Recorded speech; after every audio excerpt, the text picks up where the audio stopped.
Are you ready to change your life, but don't know how to start? Is your stress and worries keeping you awake at night? Have you been battling grief, anxiety, or depression all alone? Have you lost touch with your own sense of being or spirituality? Soul Free Therapies offers professional and affordable live video streaming counseling and coaching services from the comfort of your own home. Sessions offered in English, Spanish, and Portuguese. Go to our website at www.soul-free.com and book your first session today.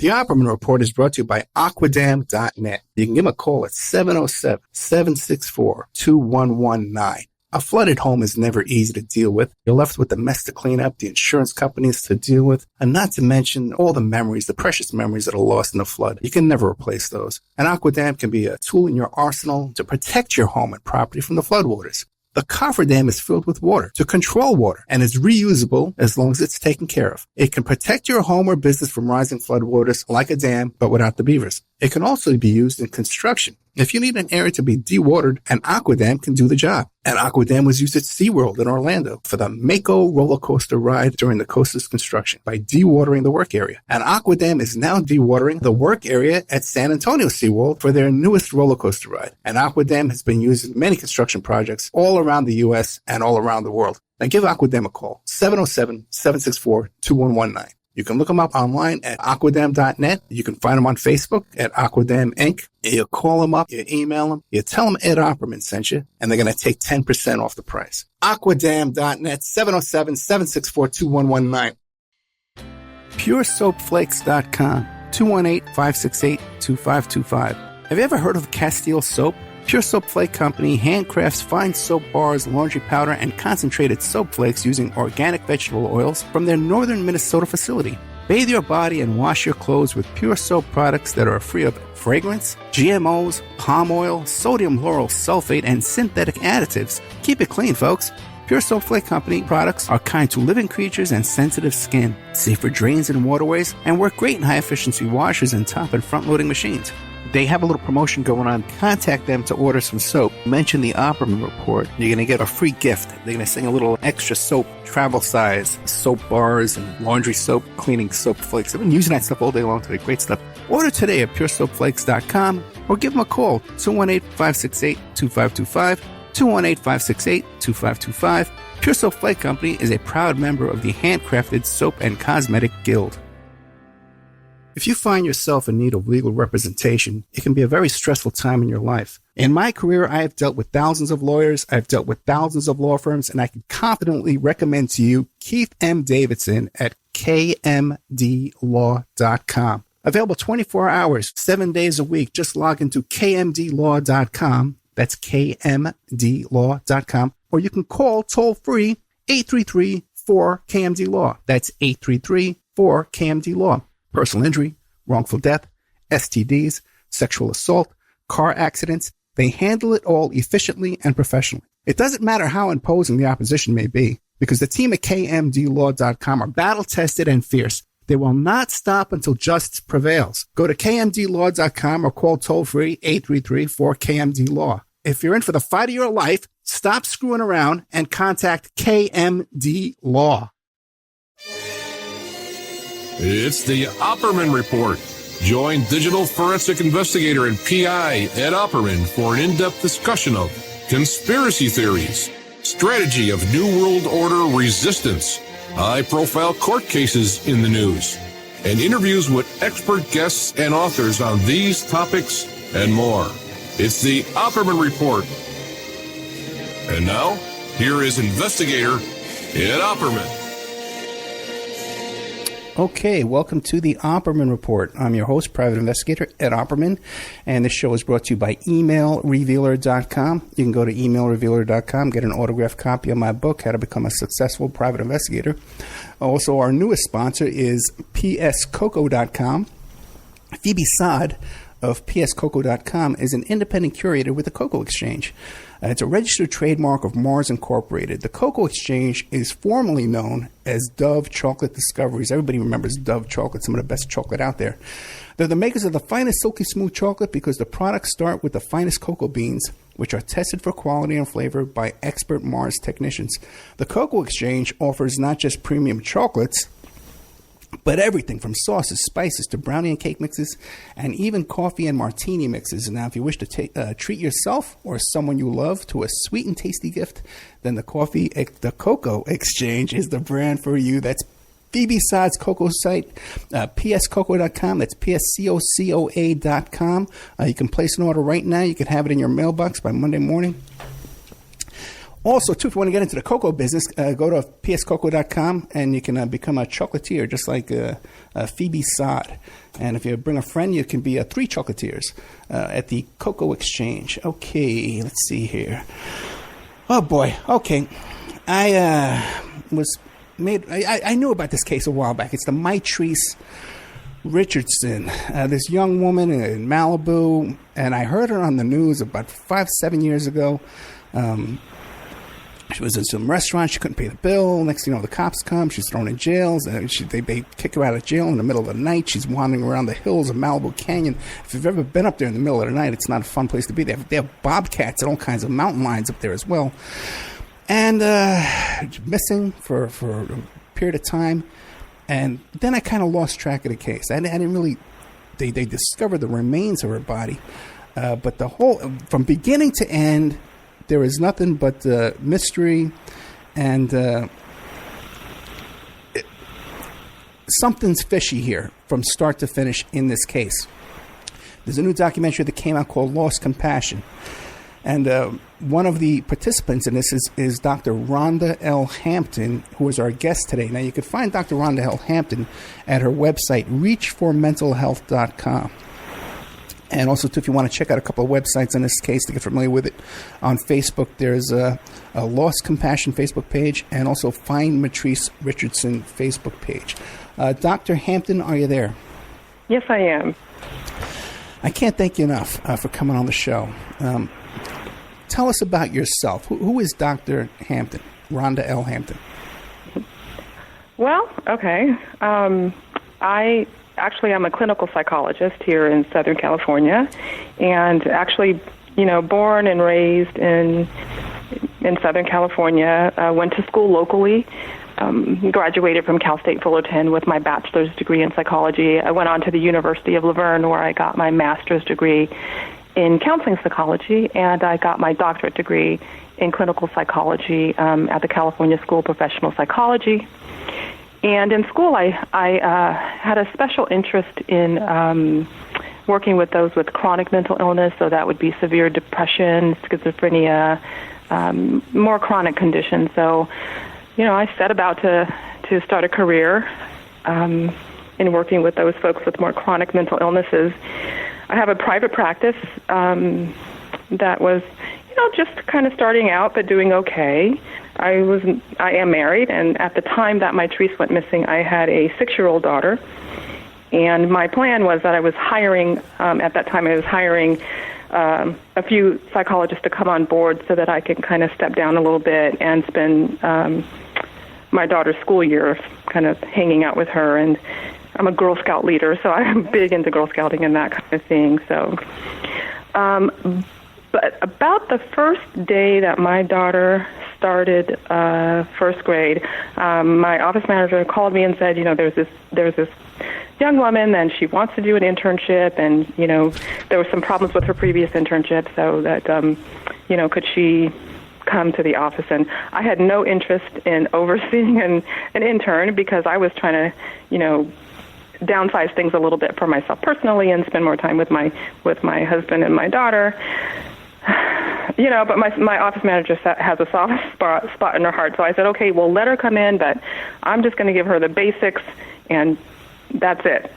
So in walks Mitrice. I was late because the first day of school, dropped my daughter off at school, run into the office, just enough time to say, hi, and I have my first client for the day, and I just told her, I'll have to talk to you sometime later, figure out how to use the phones, and I'll get back to you.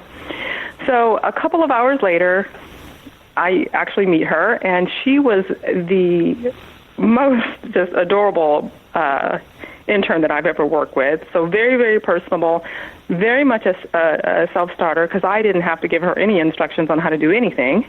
And we just had a connection right away. So I saw very quickly that she was talented, that she herself would definitely make a great psychologist. And so my plan of just kind of getting her in and getting her out was gone from the moment that I actually met her. So we spent a great deal of time together talking about psychology, talking about her future, talking about clients and methodologies, and, she was so inquisitive. And so she spent about a year with me, and then afterwards we continued, having, a friendship, a mentorship, however you want to call it, and she was right before she went missing, we were getting ready to go to lunch and get her prepared to apply for graduate school. And that's the last time that I would have seen her. So how old was she when you met her? Mitrice was 20... I think she had just turned... She was 23 when I met her. Okay. No. Mitrice had just turned 22 when I met her. So it was her very last year of college. Okay. Mm-hmm. And where was she going to school? So Mitrice was going to Cal State Fullerton, which is where I had graduated. So we had lots in common in that regard. So in their last year of school in the psychology program, they have to complete an internship at some type of facility. So that's how she was came to my office. Mm-hmm. Now, when she was working for you in your office there, were there ever any indications of any kind of mental illness or kind of instability or anything? There were a couple of times that Mitrice, something about her behavior was a little strange, but not in the way that, maybe not in the way that the common person would think was strange. So, it was enough that I talked to her, and I said to her, I'm concerned about your mood and that you seem a little bit up and down sometimes. Mm. And also sometimes she came in disheveled, not tremendously so. So these things were so subtle, but I noticed them. And I actually told her I thought she should go to the school counseling center and get evaluated, which she did. And she came back, and I think she may have went twice, and she came back and she was fine and she was clear. And her and I did talk about the possibility of, if she was having like a bipolar disorder or something that was going on, but we talked about it very lightly. And she was open to, if that was a problem, she certainly would want to get something done about that. But that's kind of how it works with bipolar. You could be fine for months and months and months, and then, something, down the road, you're not fine. And anyways, what I was looking at with her was very subtle. So even myself, if she would have came into my office as my client, I may have thought, oh, she's just suffering, the stresses of the end of this, the graduating from college and right. Looking at graduate school. So it also kind of looked like that. So even when I was referring her, I wasn't sure about what was going on, but I just wanted to make sure.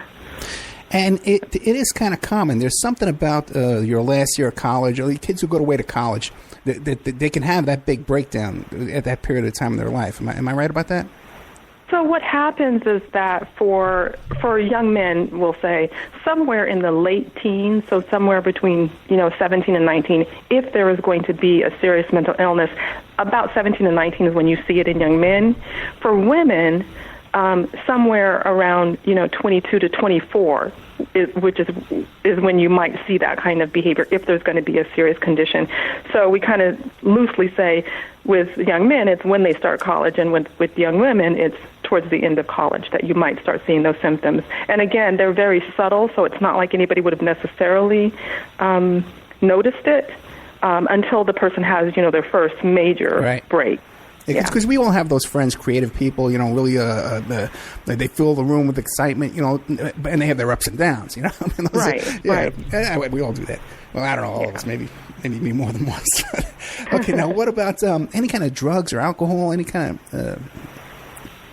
So when I knew Mitrice, and I knew her friends also, okay. she was not the person who would necessarily go out and get drunk. She might drink socially occasionally.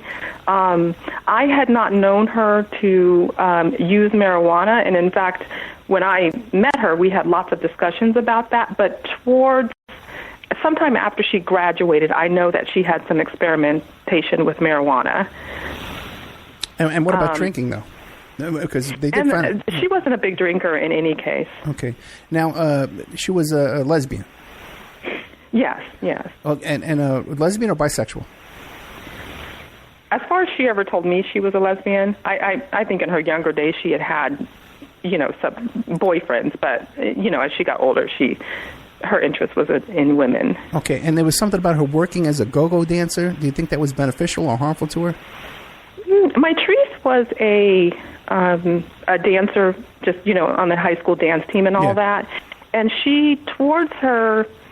when she graduated, she wanted to work for, it's a dance studio, Sierra's dance studio. And I think if you know the singer Sierra has a dance studio in the Valley. And Mitrice thought that if she could teach dance, then that would be a way of helping her work her way through grad school and not having to... So like when you're teaching dance, you can teach it at night, you can teach it on the weekends. That way she'd be able to go to school during the day. The problem is, Mitrice was a classical dancer, so she didn't do any hip-hop dancing. So she began taking hip-hop lessons, and she began working as a go-go dancer just to kind of increase her skill. And then she eventually thought she could get a job at Sierra's dance studio. So... I mean, you say go-go dancer, which is what she did. So, but it was not like she was naked dancing or anything like that. And even if she was, I supported her, but that just happened to be not what she was doing. She was just.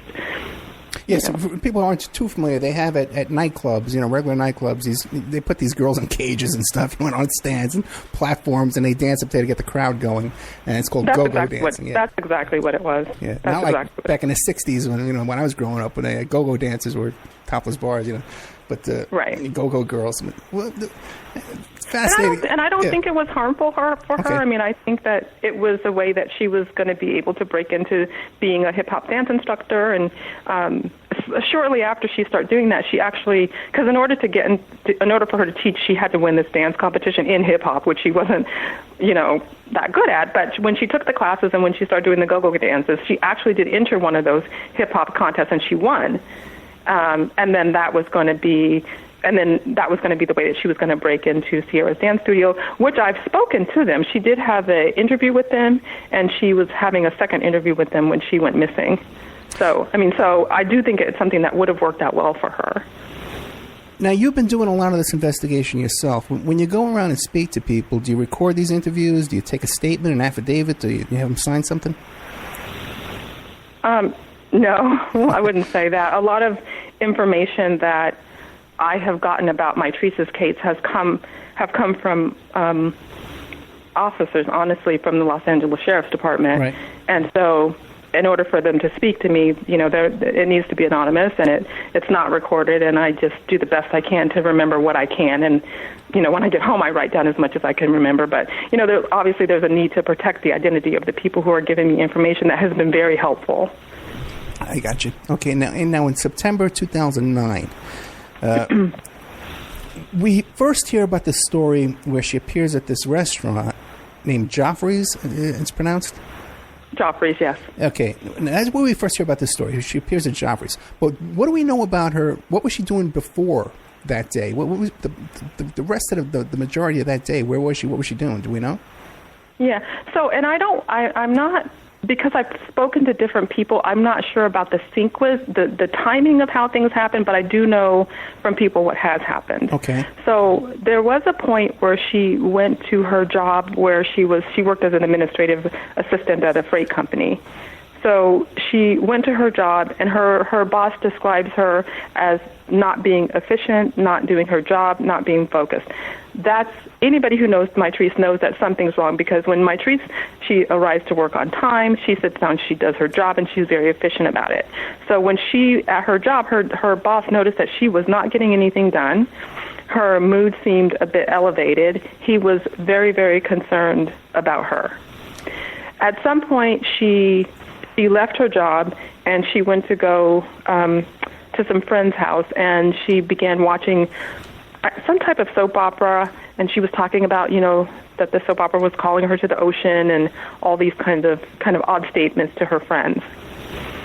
She also, and I'm not sure if this happened when she left her job or when she left her friend's house, but she eventually ended up on the campus of Cal State Fullerton. And she showed up to a professor that she cared about a lot, and, that she got a lot of guidance from. And she began talking to this professor about, that she was writing a book, and the content, as the professor described to me, just didn't make any sense, and Mitrice did not seem herself, and her mood seemed elevated. So that professor walked her over to a colleague who was a psychologist. Only when they knocked on the door of the psychologist, Mitrice got wind that something was wrong. So Mitrice said, "I'm got to go," and she left. And so from that point is when she somehow ended up in Malibu. That is the next time that we hear from her. Right, and you got to imagine like that probably would have spurred her flight mechanism, even more manic, fleeing from this intervention. Now, right. What about her MySpace page and her Facebook page? I saw some of that in this film, Lost Compassion. Can you describe that? So Mitrice, and I honestly was not a social media person back then, and thank goodness that Mitrice had every interest in me being more updated on social media. So she actually had created a Facebook page for me. Oh, boy. And we were Facebook friends, and I didn't use it very often, but, at least I had it. So when she went missing, I did go to her Facebook page, and I began to look, at least I would say 4 days worth of behaviors that was very odd, where you can tell she wasn't sleeping because she was posting post after post after post. And the comments that she was making on her page were just unusual. She was speaking in some unusual code, focused on the number 8, and it's just bizarre statements that she was making. And her friends were trying to get in touch with her, but she was not responding to her friends. And on her most of those comments that were unusual, I saw on her Facebook page. A couple of things on her MySpace page too, but clearly she had been up for 3 or 4 days without sleeping. And as a professional, looking at that, was this a mental breakdown, or could she have been on drugs overnight, like on meth or on ecstasy or something for several days? Right. What do you think? Right. So for me, my immediate thought when I saw those Facebook postings was that this may be a manic episode. Now, I'm saying that because it was something that I had thought a year previously. Right. Not that a year previously she wasn't making unusual statements. It was just a feeling that I got. And so now when I saw this and that she'd been up for days and days at a time and the comments that she was making, it seemed to me more manic than actually drug-related. And also the content, because when people are on drugs, they're not they may be high, but they aren't necessarily delusional in the way that her postings were. Very true. More likely to be arguing with ex-girlfriends and ex-wives and stuff, right? Rather than Marvin Gaye and Michael Jackson and things. Yeah. Okay, so then describe what happened when she gets to this restaurant, Joffrey's, and what led to her arrest. So from what I told, she arrives at the restaurant and she immediately jumps in the car with the valet. And she starts talking to the valet, being very friendly, and starts going through his CDs and telling him that this was her car. Now, she was actually in his car at this point, but she was saying this is her car and going through her CDs. And he immediately realized something was wrong. So what he wanted to do was kind of like park the rest of the cars and then try to see what kind of help that he could get her. But by the time he finished parking, one of the cars, she had already walked into the restaurant. He followed behind her and attempted to tell the staff, like, I'm concerned about this girl. I think there might be a problem. But they sat her anyways, and they sat her at a table. She sat alone initially. And then at some point, she decides to join this party of about 8 individuals and just began talking to them. And talking to them about her future, their future, telling them things like, something along the lines of they're going to see her name in lights one day, that she's going off to Hawaii, and they're going to know it, and reading their palms. And so they while they found her very charming, they thought that something was unusual about her. At some point, the waiter came over and kind of said, "Is she bothering you?" And they didn't feel like she was really bothered. They were bothering her, just that something was wrong with her. The waiter eventually got her to sit back at her other table. She ordered a meal, which was a Kobe steak and some kind of drink. And after she finished her meal, she went back to the table again. And eventually, when that table left and it was time for Mitrice to leave, she did not have the money, or she didn't think she had the money to pay for her meal. And she said, something along the lines with, the universe will take care of it. And so then the staff began to be concerned, like, what's going on with this girl's unusual behavior? Is she just trying to leave to not pay her bill? But at the same time, she's acting strange, and they did not want her to get in her car because they, just for fear of her unusual behavior and what might happen to her. And so she was ultimately arrested for failure to pay an innkeeper. And then at some point, they supposedly searched her car, and they found it was like less than 2 ounces of marijuana, which they've yet to, anytime we've asked for proof of that, they've yet to kind of produce that proof, but, whatever. That's interesting. So her arrest was for failure to pay an innkeeper and possession of less than 2 ounces of marijuana. Now, an attempt was made. She called her grandmother from the restaurant. She got a credit card number, but that was unsatisfactory? So what happened, yes. So at some point, the wait staff was debating on should they just pitch in money together to pay for her bill. Yeah. And they decided not to because they didn't want her to get in her car. And right. they really thought she needed to be 5150, that she needed to be in a psychiatric hold somewhere. So they did not pay the bill for her. She did call her grandmother, and the restaurant, at that time, the restaurant, and they still don't, they don't take credit card payments over the phone. And they had just implemented that like a month before because they'd lost so much money from people, basically not following, somehow like canceling the credit card or something like that. Yeah, people are famous and for so, doing that. And her grandmother didn't have, they would take her grandmother's, a photocopy of the grandmother's card if their grandmother would fax it in, but her grandmother at that time was like 90 years old at the time, and she didn't have access to a fax machine.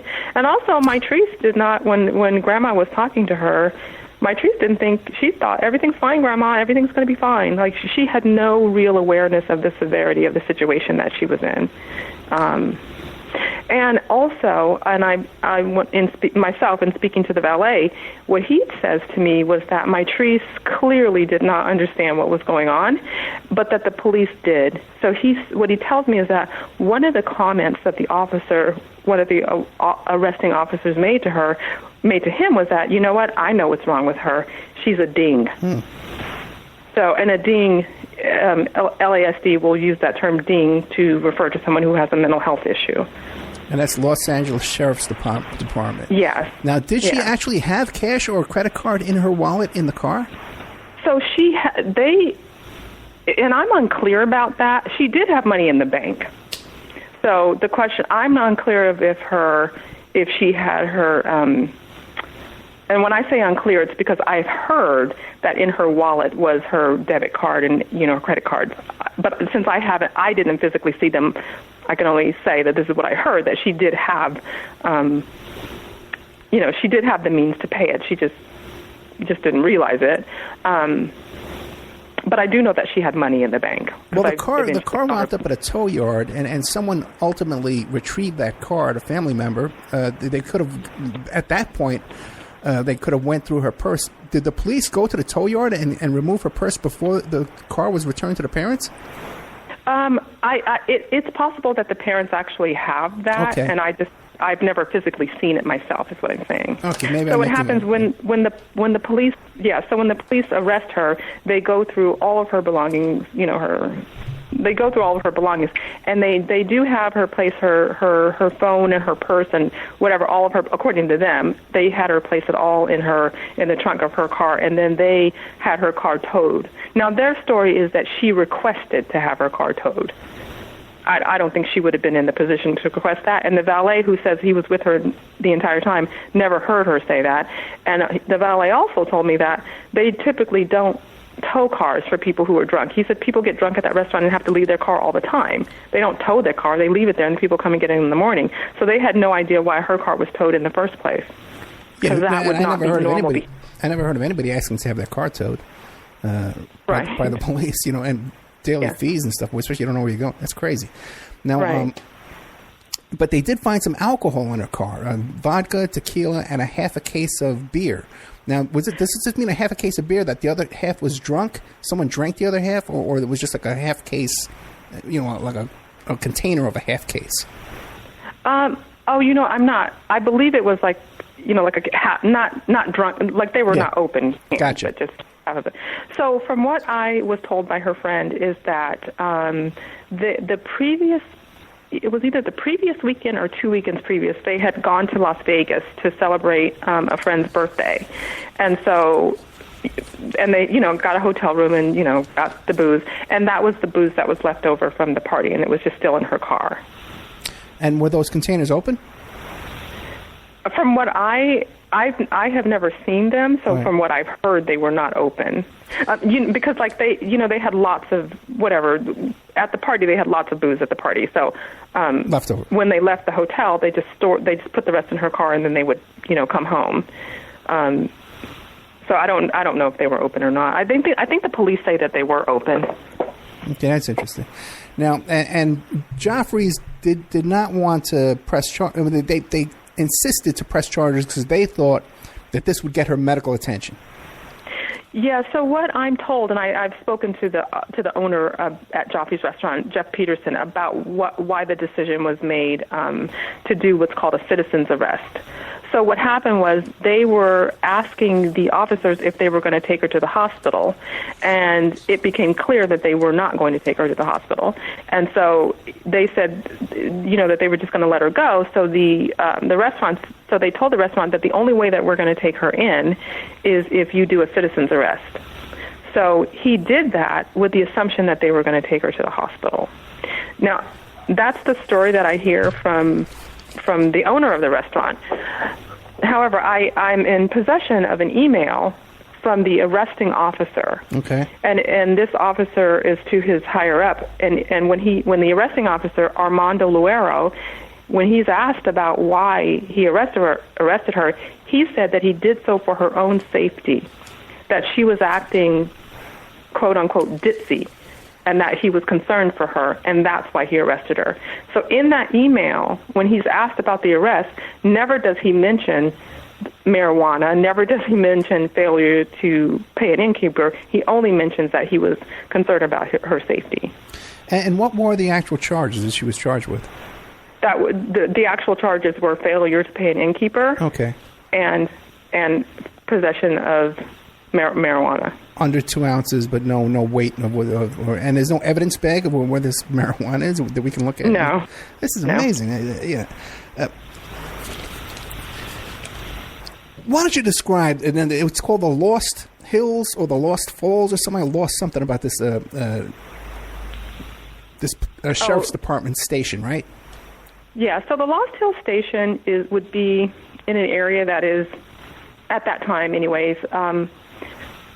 Like sort of industrial, so there's nothing open at night because there's warehouses around. The closest place that she could get to, if she actually were, when she was released, if she were actually walking, she'd have to walk through just kind of like a business district. So there's no one there at midnight. There's no bus running.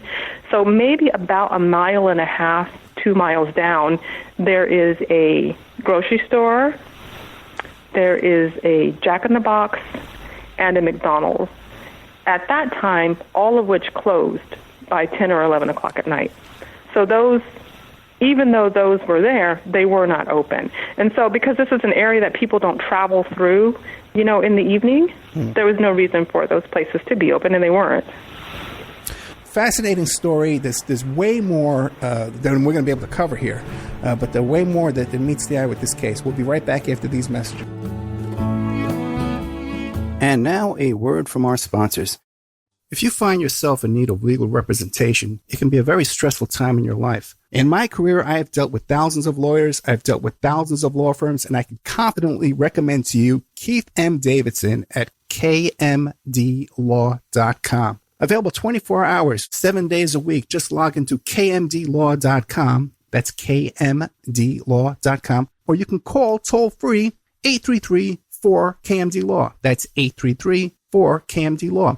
Personal injury, wrongful death, STDs, sexual assault, car accidents. They handle it all efficiently and professionally. It doesn't matter how imposing the opposition may be, because the team at kmdlaw.com are battle-tested and fierce. They will not stop until justice prevails. Go to kmdlaw.com or call toll-free 833-4KMD-LAW. If you're in for the fight of your life, stop screwing around and contact KMD Law.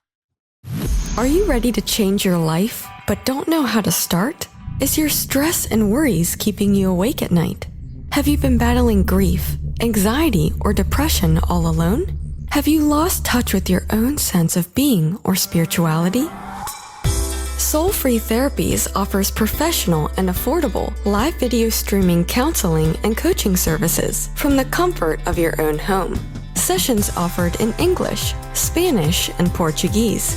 Go to our website at www.soul-free.com and book your first session today.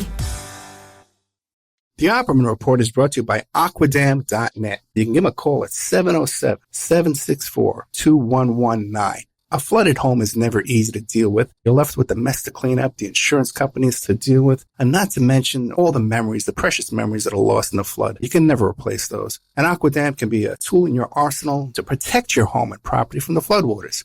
The cofferdam is filled with water to control water and is reusable as long as it's taken care of. It can protect your home or business from rising floodwaters like a dam, but without the beavers. It can also be used in construction. If you need an area to be dewatered, an Aquadam can do the job. An Aquadam was used at SeaWorld in Orlando for the Mako roller coaster ride during the coaster's construction by dewatering the work area. An Aquadam is now dewatering the work area at San Antonio SeaWorld for their newest roller coaster ride. An Aquadam has been used in many construction projects all around the U.S. and all around the world. Now give Aquadam a call, 707-764-2119. You can look them up online at aquadam.net. You can find them on Facebook at Aquadam Inc. You call them up, you email them, you tell them Ed Opperman sent you, and they're going to take 10% off the price. Aquadam.net, 707-764-2119. PureSoapFlakes.com, 218-568-2525. Have you ever heard of Castile Soap? Pure Soap Flake Company handcrafts fine soap bars, laundry powder, and concentrated soap flakes using organic vegetable oils from their northern Minnesota facility. Bathe your body and wash your clothes with Pure Soap products that are free of fragrance, GMOs, palm oil, sodium lauryl sulfate, and synthetic additives. Keep it clean, folks. Pure Soap Flake Company products are kind to living creatures and sensitive skin, safe for drains and waterways, and work great in high-efficiency washers and top and front-loading machines. They have a little promotion going on. Contact them to order some soap. Mention the Opperman Report. You're going to get a free gift. They're going to send a little extra soap, travel size, soap bars and laundry soap, cleaning soap flakes. I've been using that stuff all day long today. Great stuff. Order today at puresoapflakes.com or give them a call, 218-568-2525, 218-568-2525. Pure Soap Flake Company is a proud member of the Handcrafted Soap and Cosmetic Guild. It's the Opperman Report. And now, here is investigator Ed Opperman. Okay, welcome back to the Opperman Report. I'm your host, private investigator Ed Opperman. We're with Dr. Ronda L. Hampton. We're talking about the Mitrice Richardson case. My question, though, is this substation, this Lost Hills Sheriff's Department station, like how many sheriffs were working there? How many holding cells do they have? Is it an active station and people coming and going? You know, I don't know the exact number of officers that work there, and it's a small, I don't even know how many. Because I've toured the place, and I've only seen like 2 holding cells, and I think there's like a couple cells in the back. It's not a large facility at all. I just don't know the specific details of that. But, you know, it's I'm sure it's never crowded. You know, it's up Malibu Canyon. So if you were coming from Pacific Coast Highway up here, you'd have to drive up through the canyon somewhere around 13, 14 miles, and then you would get to the station. But it's not a place that's, where it's like downtown LA where there's just, people coming and going. It's just not a busy station. On the night, from what I hear from the person who was in jail with Mitrice, on the night that Mitrice was arrested, there were, from what I hear, only herself and 2 other individuals at that jail. However, one of them was leaving pretty much when Mitrice got there. Mitrice was put in the cell with another woman, and that woman became so uncomfortable with Mitrice's unusual behavior that she requested to be moved to a different cell, and that did happen. Okay, and so you've talked to this other woman who was a cellmate with Mitrice. I talked to the woman who came in right after Mitrice got released. So she was hearing the conversations from the jailer and the deputies about her disappearance. The person who was in the jail with Mitrice, the reason why I know what happened as far as this woman asking to be removed, is that eventually the parents filed a lawsuit, and I have copies of portions of the deposition, and one of those is this young woman who was in the jail cell with her. So she tells a story about how she asked to be moved, so that's how I know that story. Interesting. Now, she filed a lawsuit against the sheriff's department? Mitrice's parents did. Oh, Mitrice's parents. Okay, sorry, okay. Yeah. I thought maybe the cellmate did, too. I mean, I was saying, my God, then what's going on there that night? Now, what about cameras inside this police station? One more question, too. You say you don't know how many police officers work out of this station, how many sheriffs work out of this station, but when you've gone up there to visit, did you notice how many cop cars are parked around? Do they have a big parking lot a private parking lot for a bunch of cop cars? They have a big parking lot. Part of that is because the helicopter, okay. Is there, and I just don't recall. I mean, I have the roster of everybody who was there, but who works there, but I never counted. 25 cops, 100 cops, 150 cops. What do you think? Not 100. I wouldn't say that there's 100. Okay. I don't know. 50, All right. Three holding cells, 5 holding cells. We got to picture what's going on there. Okay. Now, are there cameras inside this where they process the prisoners and stuff?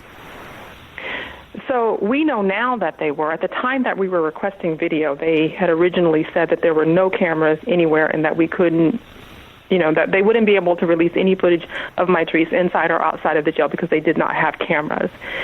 We pushed and pushed just because that doesn't even make common sense that there wouldn't be cameras. And in fact, at one time when when we were requesting for video, they were saying, like, basically this family is, the family and friends are crazy is basically like, we don't have video. And I just, I had to address the sheriff at the time and say, if you don't have cameras on the outside of your station or on the inside of the station, it would be foolish of you to continue to go on television and let people know that, because that's dangerous. So at some point they realized that we weren't buying the fact that they didn't have video. However, they continue to hold on to the fact that there was no video and that they were not capable of even producing any video because it didn't exist. What happened was that I got a phone call from a person who had visited that station. He was himself in law enforcement, so he was fully aware of the layout of the place. So what he did was he helped me write out a written statement, and he said, look, if you say it in this way, then they're going to have to release it. So, I wrote everything down the way he instructed, and myself, Mitrice's mom, and her aunt got a meeting with the sheriff, and we each had a copy of that statement and kind of agreed that at any point that one of us can read the statement, we're going to read it, and they're going to have to admit that they have the video. And that's exactly what happened. We met with them. At some point, I think that her aunt ended up reading the statement, and then the captain of the station was there, and he had to admit that he had the video and that it was in his desk. He had it there the entire time. Wasn't there something also, too, about that there was some video inside the holding cell where she was holding a piece of paper at one moment, and then a second later it was crumpled up and on the floor, so there was some editing done to that video?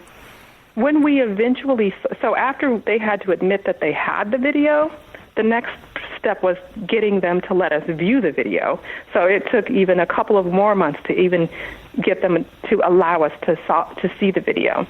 So when we did, we were only allowed to see it once, and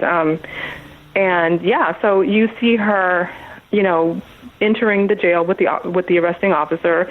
Inside of the jail, you see them, taking off her shoes and, the various things that you need to do. Getting her fingerprints and mugshot, we saw that. And while she was in the jail cell, you do see her, and I'm not going to say acting dramatically unusual, but if you know her, you might say that some of her behaviors were unusual. But so she would, at a certain point, she lay down in a fetal position. She was like swinging on the door handle, kind of like babies do. When babies are standing up on their crib and they walk back from side to side. Yeah. She was kind of doing that. And yes, there was a point where we saw her. I guess it would have been her discharge or intake paperwork, however you want to call it. We saw it in her hand, and she was walking around and reading it. And then the next thing we knew, it was gone. We didn't see her with it anymore, and we saw it crumbled up on the floor. But we could not see how it got from her hand to then being crumbled up on the floor. That part was not there. And this surveillance video, does it have one of those clock timers in the corner that's running? You can watch it run? Yes, so fortunately, since there were several of us reading it, we had agreed that we would all be writing down what we saw minute by minute. Right. So we kind of our way of transcribing it. So each second when something we noticed, we would write down, this is the time that we saw this. So you were allowed to view the video, but you don't have a copy? No, and what happened is when the attorney for the family, when they were going through the lawsuit, he requested to see the video. Right. Now, the video that they released to him, which he didn't see it when we did, but it was great. He said you could not make out a thing. The entire thing was grainy, and you couldn't see anything. That's not the video that we saw, because the video that we saw was not, it was grainy, but you could make out everything that was going on in it. So eventually, we don't know if they contaminated the video or what happened, why the video that the attorney eventually saw was so grainy. And shortly after that, the case settled, so, the issue of the video wasn't up for discussion anymore. I mean, the attorney... Yeah. Now, what about, how many arrests were made in that jail that night? From what I hear, there were three arrests, Mitrice and 2 other women. Okay. Oh, maybe 4, because they claim that some other man was arrested later on that night. How many of these people have come forward and said and talked to the family and talked to you? Any of them? So, nobody. Nobody has. That's just been the most unusual thing, because I attended several of the depositions, and while people... And I have copies of depositions. And so while people were definitely, when they're being deposed, really speaking very compassionately about Mitrice and what happened to her and expressing concern, nobody has ever reached out. The only one person, and that was the person who was arrested right when Mitrice was leaving. She has, but otherwise, nobody else. Okay, now, Mitrice's mother, who is, I believe, Latrice? Latice. L-A-T-I-C-E. Okay, Mitrice and Latice. Now, Latice calls up the jail there. Yes. Which, how does she know which... that must have been some work itself to find out the phone number for this little outpost, this little Lost Hills, little tiny station there. Do we know how she found out where her daughter was taken? So her grandmother... so when Mitrice made the phone call to her grandmother, so the grandmother eventually called... Latice and said, Mitrice is at the restaurant and it looks like they're going to arrest her. And so the grandmother had a little bit of information that she was able to provide to Mom. And Mom did call the restaurant also. And they said, okay, it has to be this little Lost Hills station. Hills, and then she finds a number for that place somehow. God only knows. And now, it's not like this is a lot of traffic going in. This isn't Rikers Island or anything, okay? There's one guy in the front, at the front desk, who sees everybody coming in, going out. He would know them by sight, by memory, okay? What they were wearing. It's not a mystery. The mother calls up... Well, not up, only that, the individual who answers the phone, it's unbelievable. He's a doctor of psychiatry? He has a doctorate degree. He owns like a hearing aid company. So I guess he just does his share of work on the side. So this is a man who has to pay attention to detail by the very nature of his training as a doctor, let alone his training as a law enforcement officer. So for them to say they don't know who's at that jail, there weren't more than 4 people at that jail, right? And probably not more than 2 at any given time. And there's one causing trouble. Right. You know what I mean? Right. Like this is Right. And I've heard those recordings of the talking to the officer who's answering the phone. He's like, "Oh, well, call back in a couple hours. You know, we'll look around. You know, look around where? Look over. You know, you stand up and look." It's right. And then for them to even, you know, insinuate that she jumped on the bus when they know darn well that no bus. Buses don't come out in that area. They come in that area, but not at, you know, midnight. I think they stop at like 8 o'clock or something like that in the afternoon. Right. People should think of Andy Griffith's show. You know, there's 2 cells. You know, this is. You know what? Yeah. Which happens to be one of my favorite shows. But it really is that type of environment. You know, modern day, but it's definitely that type of. I would imagine that any given time there's way more officers at that station than there are people. Right. People think Malibu's a big city, but Malibu is really a small town. It's a small. A lot of billionaires live there, rich people and stuff, famous people. Right. But it's a small And not town. only that, she wasn't. So while the restaurant is in Malibu, when they took her to jail, the jail is actually in Agora Hills. Okay. So she's, you know, driven from Malibu up 13 miles up the canyon to get to, you know, the Agora Hills, Calabasas area to be taken to jail. Yeah, and those hills and those canyons up there, there's coyotes. You know, this is wild area. Yes. Yeah. Okay. So now the mother was calling to find out, how can I come pick up my kid? Are you going to keep her there overnight, or should I come in the morning? If not, I'll come now. And next thing we know, they let her out in the middle of the night. Yeah. So part of Mom's concern is that the way that nobody was quite sure what was going on with her. So while they thought she was acting odd, meaning the restaurant thought she was acting odd, they weren't sure, is this a mental health issue? Is this, like, what's going on? So somehow Mom thought, well, if she's drunk, then she'll be, you know, they'll stick them in the drunk tank and she'll be released sometime in the morning, which is kind of that's kind of the assumption that Mom was going under at the time. So when there also are some conversations that were not taped that Mom had that we don't have access to, that Mom had with the station there. So they had indicated that she was going to be released in the morning, but that release would have been, you know, to go to court. So Mom thought she was going to be released in the morning, that she'd go to court. Mom would have bail money to bail her out, or whatever needed to happen at court. So what day of the week was this? What day of the week was this? So this was on a Thursday. It was on Thursday morning. So there could be court on Friday. Okay. Well, the court. I mean, meaning it would have been Thursday morning. Okay. It would have been like Mom thinking they're probably going to go to court sometime Thursday morning. Yeah, because even here where I live now, here in Henderson, Nevada, the courts are closed on Friday. You know, in Henderson, there's no court on Friday. You know, so you get busted on a Thursday, you're there till Monday. Okay, so her arrest then, when you look at her arrest, was she was at the restaurant on Wednesday evening. Okay, gotcha. So when she's arrested and released, it's 12:30 in the morning on Thursday. Gotcha. So when they said the morning, and Mom was assuming, okay, if she's drunk, whatever, Mom's thinking, Mom at the time also owned a legal processing service. So she knew people would be, you know, she kind of knew the routine when people got arrested for being drunk. Go to court and whatever. Right. So when Mom calls, it's 4:30 in the morning. So she's ready to get into her car at 4:30 in the morning to sit in the parking lot for however long, probably, you know, for a very long time, a few hours anyway. Yeah. But she wanted to beat the traffic out there because Mom's probably like an hour away from the station.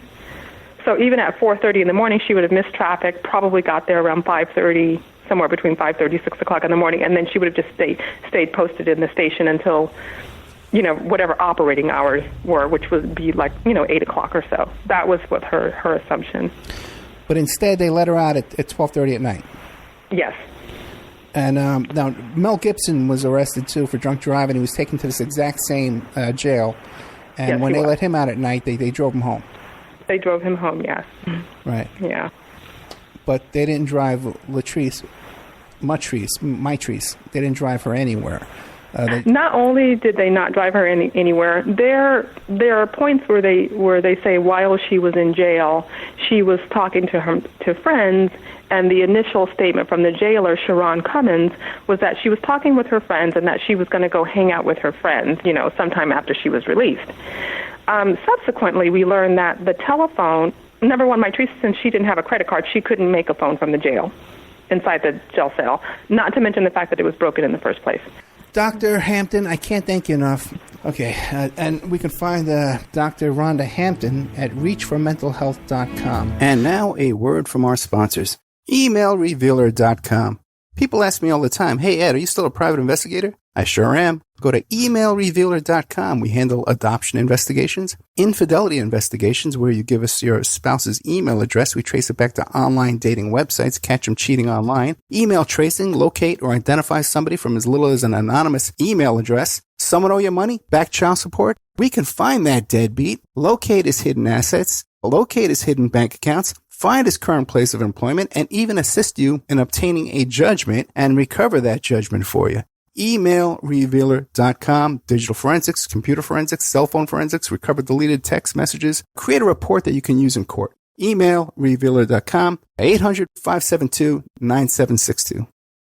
The Opperman Report is brought to you by Aquadam.net. You can give them a call at 707-764-2119. A flooded home is never easy to deal with. You're left with the mess to clean up, the insurance companies to deal with, and not to mention all the memories, the precious memories that are lost in the flood. You can never replace those. And Aquadam can be a tool in your arsenal to protect your home and property from the floodwaters.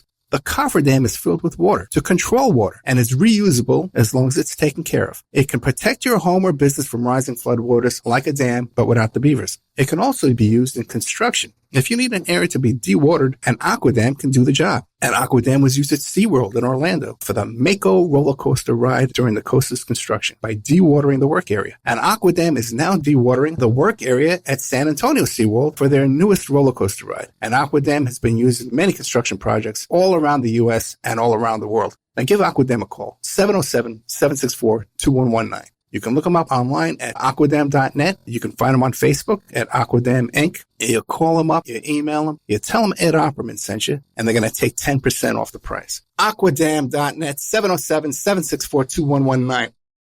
Have you ever thought about opening your own mobile cart or kiosk business? Maybe the facility you manage could establish new revenue by adding coffee, food, or retail services. Cart King International can be the answer to your needs. Cart King is a North American designer and manufacturer of the finest mobile coffee, food, and retail carts and kiosks. Cart King has been working with clients and corporations across North America for 20 years, providing innovative designs, custom manufacturing, and timely delivery. Carts and kiosks are fun, and so are the dozens of designs on our website. Please visit us today at www.cart-king.com or just call us at 1-877-986-7771 and get your sales rolling. If you find yourself in need of legal representation, it can be a very stressful time in your life. In my career, I have dealt with thousands of lawyers, I've dealt with thousands of law firms, and I can confidently recommend to you Keith M. Davidson at kmdlaw.com.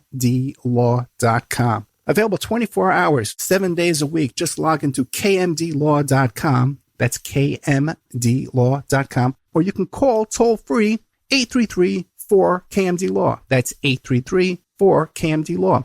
Personal injury, wrongful death, STDs, sexual assault, car accidents. They handle it all efficiently and professionally. It doesn't matter how imposing the opposition may be, because the team at kmdlaw.com are battle-tested and fierce. They will not stop until justice prevails. Go to kmdlaw.com or call toll-free 833-4KMD-LAW. If you're in for the fight of your life, stop screwing around and contact KMD Law.